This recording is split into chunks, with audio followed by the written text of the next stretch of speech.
કોડીનાર તાલુકાના ડોળાસા બાયપાસ નજીક માટીના અધૂરા કામના કારણે બાયપાસ અકસ્માત ઝોન બન્યા. બાયપાસથી ગામમાં પ્રવેશતા રોડ પર લાઇટ મૂકવા માંગ. ડોળાસા તા .6 કોડીનાર તાલુકાના ડોળાસા ગામે બાયપાસ બન્યો છે, પણ અહીં અધૂરા માટી કામના કારણે અકસ્માતનો સતત ભય રહે છે. અહીં લાઇટ નહીં મૂકતા રાત્રિના સમયે લોકો ડર સાથે અંધકારમાં આવાન જવાન કરે છે.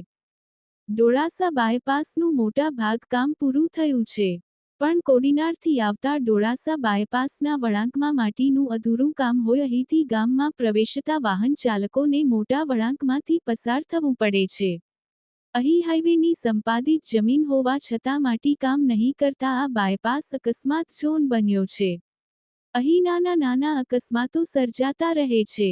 શું હાઈવે પ્રશાસન મોટા જીવલેણ અકસ્માતની રાહ જુએ છે? અહીં અકસ્માત નિવારવા માટે નાખવા ડોળાસા ગામ લોકોની માંગ છે. ઉપરાંત થોડી દૂર બાયપાસ ઉપર લાઇટોની ભરનાર છે, પણ બાયપાસ ઉતરી ગામના પ્રવેશતા રોડ ઉપર અંધારું છે. આ રોડ ઉપર અનેક ખેડૂતો જમીન ધરાવે છે. સાંજે ઢોર દોહી પરત ફરતા ખેડૂતો, ખાસ કરીને મહિલાઓ ભારે ડર અનુભવે છે. ડોળાસા ગામના લોકોની માંગ છે કે ડોળાસા બાયપાસના બંને છેડે ઊંચી લાઇટ મૂકવામાં આવે.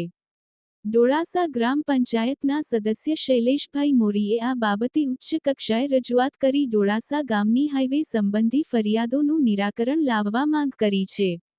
રિપોર્ટ અનિલ કાનાબાર.